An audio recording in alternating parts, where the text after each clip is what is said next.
tanong po ay ganito. Kung kailan nag-umpisa ang pagka-Diyos ni Kristo? Doon ba sa sinapupunan pa ng kanyang ina o panganak o doon sa nabautismuhan na ni Juan? Yun lang po ang aking katanungan. Alam mo po kapatid, yung pagka-Diyos ni Kristo, wala pa ang lahat ng bagay, nandoon na yun eh. Nandoon na yun. Tawag sa kanya, siya ang panganay eh, sa lahat ng mga nilalang. Hindi pa lumalalang ang Diyos, nandoon na si Kristo, kasama na ng Ama. Basahin po natin ang 17:24 ng Juan. Ama, yaong mga ibinigay mo sa akin ay ibig ko kung saan ako naroroon, sila naman ay dumuong kasama ko, upang makita nila ang kaluwalhatian ko na ibinigay mo sa akin, sapagkat ako'y iyong inibig bago natatag ang sanglibutan. Bago po lumalang ang Diyos ng lahat ng bagay, nagkaroon na ng lugar kung saan inilagay ng Ama ang kanyang anak na iniibig niya. Sabi niya, ako'y iyong inibig bago natatag ang sanlibutan. Nagsasabi siya rito ng isang lugar kung saan yung mga ibinigay mo sa akin, sabi niya, Ama, kung saan ako naroon, ibig ko, doon naman sila dumuon kasama ko.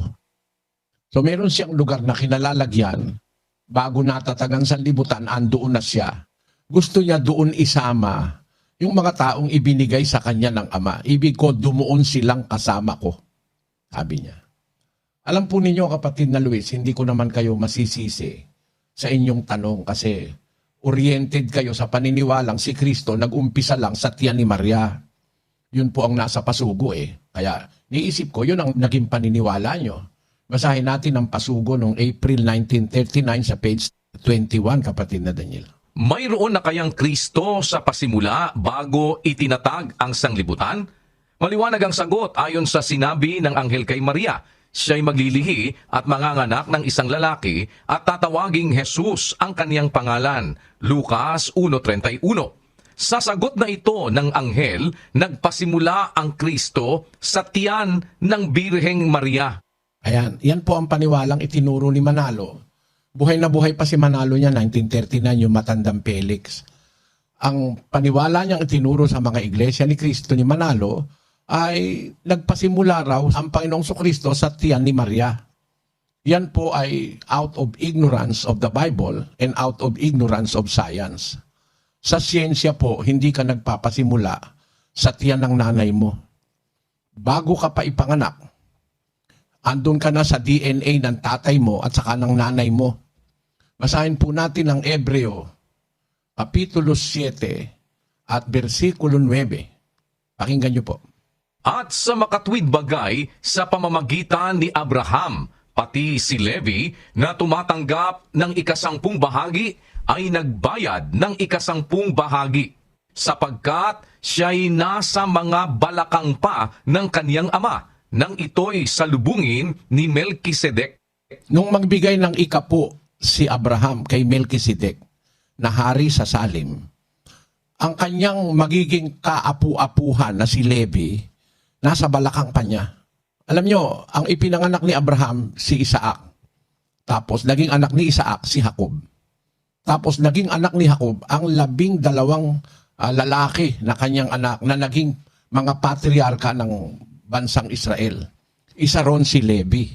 So, si Levi lumitaw after 3 generations.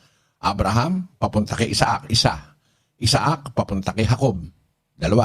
Jacob, papunta kay Levi. So 3 generations yan. More or less po, 400 taon at 450 years mula kay Abraham bago lumitaw si Levi na siyang binigyan ng Diyos sa Israel ng karapatang kumuha ng ikapo. Ang sabi ni San Pablo sa 7:9, sa makatwid baga sa pamamagitan ni Abraham, pati si Levi, na tumatanggap ng ikasampung bahagi. Siya yung sa sacerdotes Levitas po yung pagtanggap ng ikapo eh. Si Levi na pangunahin sa tumatanggap ng ikapo sa mga Israelita. Nagbayad na ikasya ng ikapo. Paano nagbayad eh? Panahon pa ni Abraham yon. Sabi ni Pablo sa Gis, sapagkat siya'y nasa balakang ni Abraham na kanyang ama, nang ito'y salubungin ni Melkisedek. So, kung makikita mo po, nag-umpisa ang existence ni Levi. Tao yan nag-umpisa sa balakang ni Abraham. Eksakto naman yung salita sa Biblia, kahit wala pang malaking pagkaunawa sa siyensya nun, ang reproductive organs ng tao nasa may balakang. Diyan nadidevelop yung mga kailangan para bumuo ng tao. Kaya hindi po totoo na ang Kristo mag-uumpisa doon sa tiyan ni Maria. Yun ngang mga ordinaryong tao, hindi naman sa tiyan ng nanay nag-uumpisa Hindi po Basahin natin ang 1 ng Jeremias, versikulo 5. Bago kita inanyuan sa tiyan, ay nakilala kita, at bago ka lumabas sa bahay bata, ay pinapaging banal kita. Inihalal kitang propeta sa mga bansa. Ayon, bago kita inanyuan sa tiyan, sabi ng Diyos kay Jeremias, nakilala na kita, may identity na sa Diyos si Jeremias bago pa anyuan, bago pa magkaroon ng anyo sa bahay bata. Ganun ang, kung titignan mo sa Biblia, ganun din naman sa siyensya. Kaya nga I believe that the Bible is a scientific book Hindi naman tayo nag-uumpisa yung ating identity at saka yung ating existence sa tiyan, dun sa fetus. Hindi yun ang umpisa. Umpisa yun ng union ng 23 chromosomes na galing sa semen o sa sperm cell at sa 23 chromosomes na nanggaling doon sa egg cell. Pag nag-unite, yun ang nagbubuo ng fetus. Pero yung mga chromosomes na yan, yung mga tawag dito, yung DNA na yan, yung genes na yan, wala pa sa tiyan, meron ng nakatakdang person, ayon sa Biblia at ayon din sa siyensya. Kaya po ang Panginoon Kristo, napaka-imposibleng sabihin, nag-umpisa sa tiyan ni Maria. Galing nga siya sa lahi ni David Tawag nga sa kanya, binhi ni Abraham Similya ni Abraham si Kristo. Paano siya nag-umpisa sa tiyan ni Maria? Similya siya ni Abraham. Sa Biblia, sa Grego, similya siya ni Abraham. Seed of Abraham. Basahin natin ang Galatia 3:16. Ngayon, kay Abraham nga sinabi ang mga pangako at sa kaniyang binhi. Hindi sinasabi ng Diyos at sa mga binhi na gaya baga sa marami, kundi gaya sa iisa lamang at sa iyong binhi na si Kristo. Ayan, si Kristo ang binhi ni Abraham na pinagsabihan ng pangako. Ito, inangkin ito ni Manalo Siya raw ang binhi ni Abraham Bago ako nangaral, yan ang tinuturo nila si Manalo, binhi ni Abraham, binhi ni Abraham. Pinuna ko yan nung mag-umpisa akong mangaral, 1980 sa radyo, 1983 sa telebisyon. Nung bago mag-1983, ang paniwala ni Manalo, siya yung binhi ni Abraham. Basahin natin ang Pasugo, November 1976, page 14. Ito po ang sabi, the prophecy states that he whom God had chosen or taken from the ends of the earth, the fulfillment of which is undoubtedly Brother Felix Manalo, is the seed of Abraham. Ayan. Undoubtedly raw, walang duda na si Felix Manalo raw ang seed of Abraham. Using the definite article, the is the seed of Abraham. May isa pang lathala ang Pasugo na nag-aangkin talaga na si Manalo ang seed of Abraham. Ngayon, nung mangaral ako, pinuna ko yan. Sabi ko, yan hindi katotohanan yan. Pandaraya sa tao yan. Sabihin mo, ang binhi ni Abraham si Manalo. Hindi po. Actually, sa Tagalog, binhi Pero yan, sperm ni Abraham yan Basahin mo sa Grego. Sperma de Abraham. Sperma. Pinanggalingan ng salitang sperm. Galing ang katawan tao ni Kristo sa sperm ni Abraham. Ang nasa Greek po, sperma. Something sown, that is seed. Seed, including the male sperm. Si Kristo po, sperma ni Abraham. Hindi po yan nag-umpisa kay Maria. Napakamaling paniniwala niyan. Ngayon, ang tanong ng kapatid na Luis ay, kailan daw ba nag-umpisa ang pagka-Diyos ni Kristo? Kasi ang pinag-uusapan natin for the meantime, yung kanyang human side. Kasi nag-umpisa siya mula sa panahon pa ni Abraham, paatras pa, pwede pa sabihin. Pero, kung pag-uusapan naman natin yung kanyang divine, yung kanyang pagka-Diyos, wala pa po ang mundo, nandoon na yon, kapatid na Luis. Basahin ko sa inyo ang 2:7 ng awit. Aking sasaysayin ang tungkol sa pasya. Sinabi ng Panginoon sa akin, ikaw ay aking anak. Sa araw na ito ay ipinanganak kita. Nagsasalita po ang Panginoong Kristo dito sa talata. Sabi niya, aking sasaysayin ang tungkol sa pasya. Sinabi ng Panginoon sa akin, mayroon pong kinikilalang Panginoon ang Panginoong Kristo. Pero wag nating kalilimutan, Panginoon din siya. Kaya lang, meron siyang kinikilalang Panginoon. Yung Panginoon niya nagsabi sa kanya, ikaw ay aking anak. Sa araw na ito, ipinanganak kita. Teka muna, sino yung kausap ng Panginoon na nagsasabing ikaw ay aking anak? Sa araw na ito, pinanganak kita. Kanino sinasabi yon? Basahin natin ang Ebreo.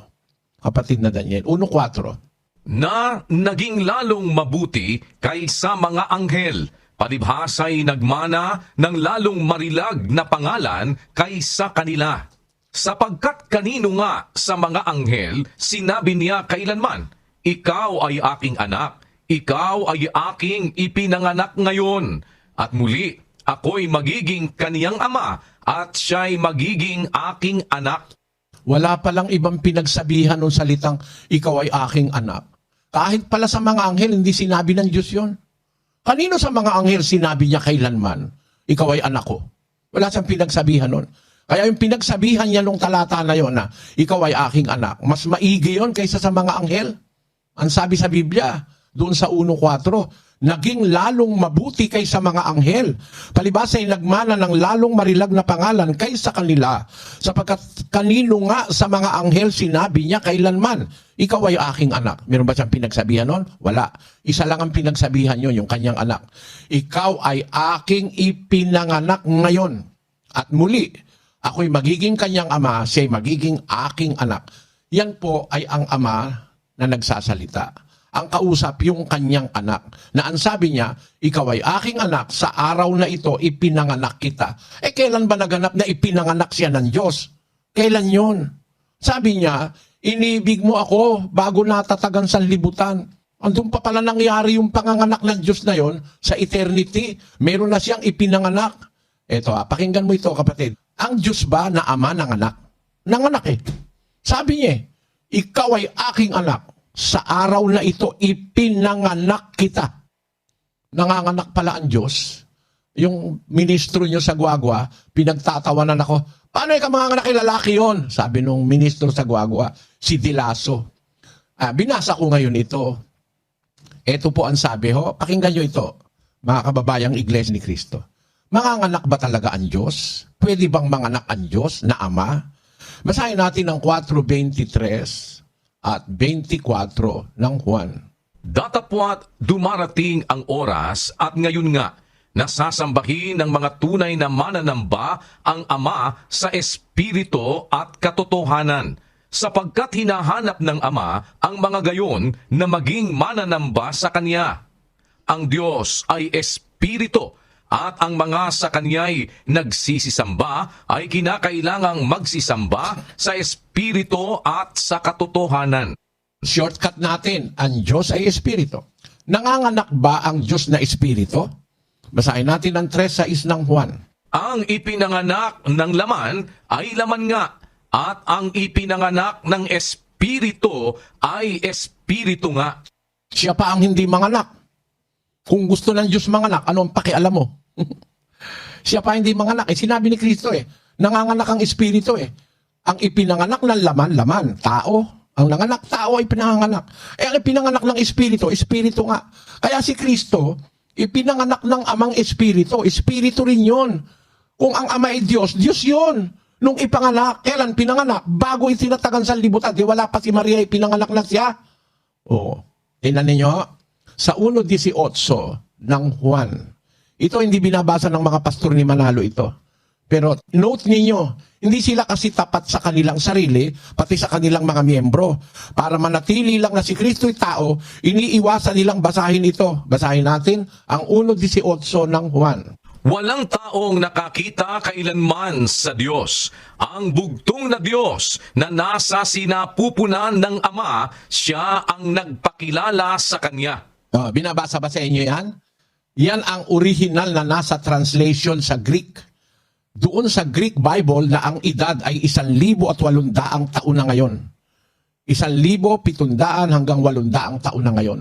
Yung Greek manuscripts, ang nakalagay po doon, Theon Odis, Ioraken Popote, Monogenes Theos. O monogenes o monogenes Theos.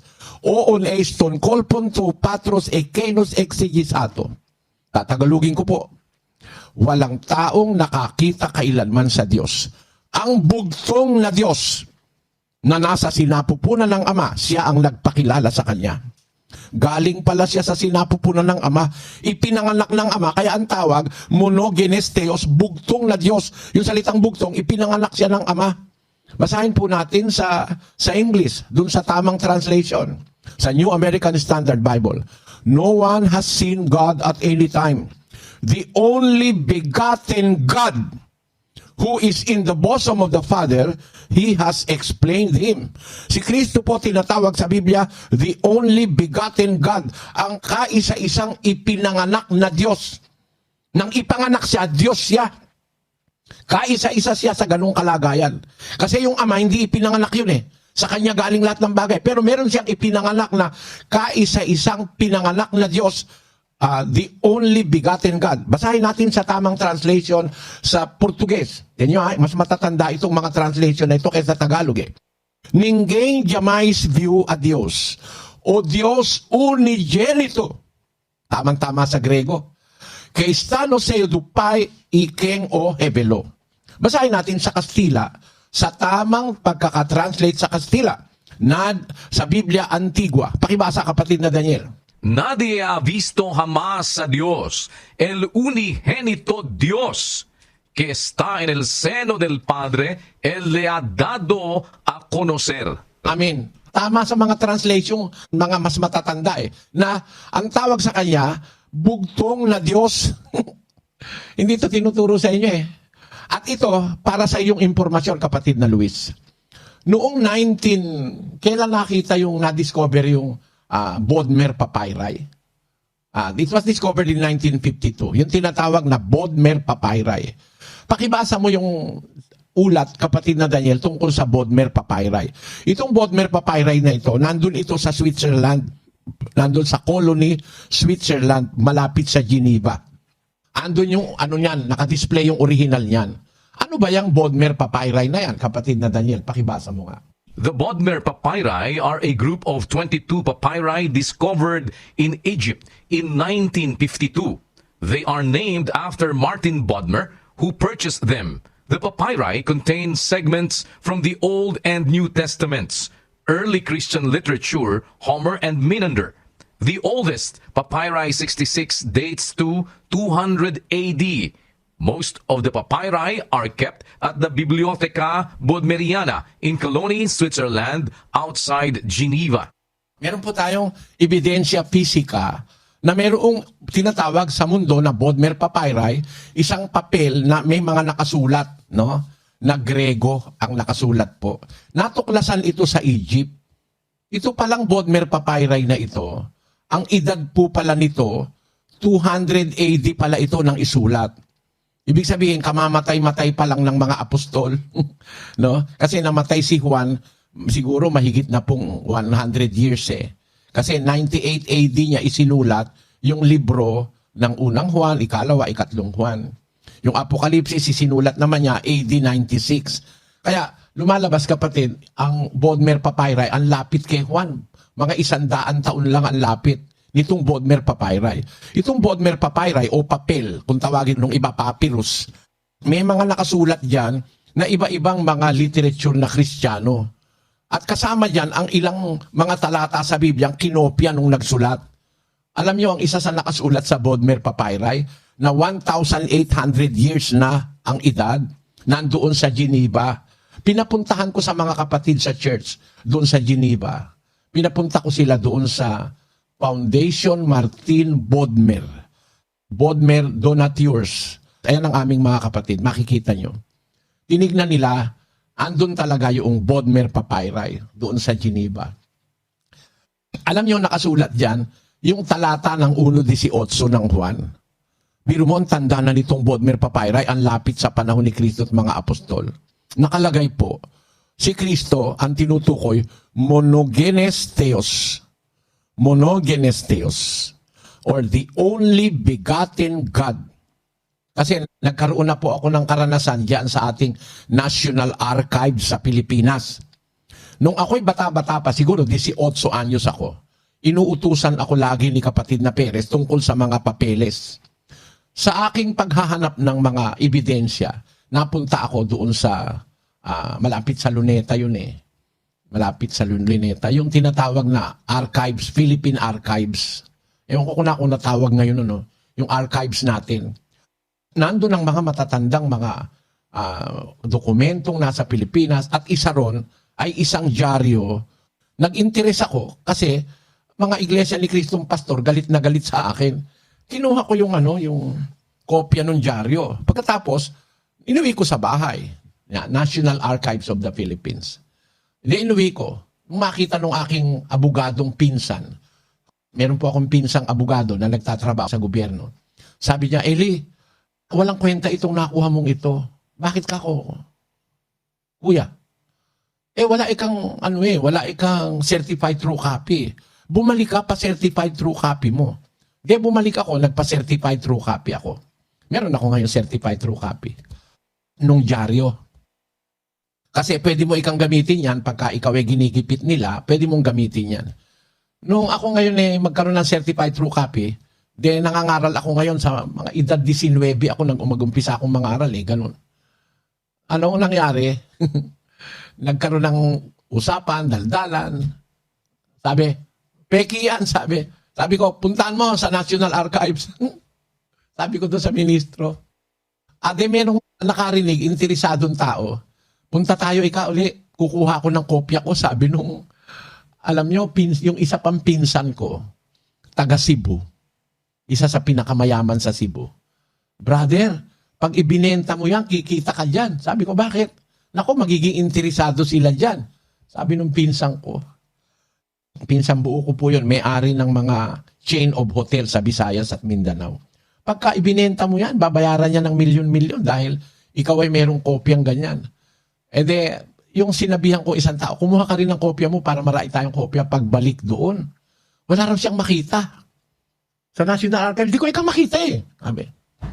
Sumama ako, bumalik kami. Hindi ko na makita yung dating nakuha ko na may certified true copy ako. Ay, may nangyari na akong himala rito. Bakit? Nawala yung dyaryo eh. Nawala. Yon. Kaya sabi ko dun sa mga kapatid sa Geneva, at pagkukunan nyo ng ebidensya, magkuha kayo ng mga retrato nyo para kayong saksi na talagang nandyan yung Bodmer Papyri sa Geneva. Ayan, nagpakuha sila ng mga retrato na ini-examine nila yung Bodmer Papyri. Doon sa Bodmer Papyri na yon nakasulat, monogenes theos. Isinulat yon 200 AD. Nakasulat na sa Biblia, kinopya pa sa isang papyri na hindi naman Biblia. Pero ang kinopya, monogenes theos. Ito ba matututulan ito ng kahit sinong scholar na merong tinatawag sa Biblia, maging sa pinakamatatandang salin ng Biblia, na monogenes theos, bugtong na Diyos na ipinanganak. Kaya sa tanong mo, kapatid na Luis, hindi matututulan sa Biblia si Kristo. Bago ipinanganak sa laman, ipinanganak na muna ng Ama doon sa eternity. Sa araw na ito, ipinanganak kita. At yun ay nangyari bago natatag ang sanlibutan. Kung magiging neutral lang ang kaisipan mo, kapatid na Luis, huwag ka lang magagalit sa akin, mag-imbestiga ka rin. Naunawaan mo punto ko, kapatid na Luis? Opo, Brother Eli. Salamat sa Diyos. Kahabagan ka nawa at samahan ng Panginoon pati ang iyong pamilya. Pasensya ka na, kapatid. Salamat, kapatid na Luis, ha? At sana huwag kang magagalit. Nagsasabi lang ako ng totoo. Magandang araw sa iyo. Kapatid.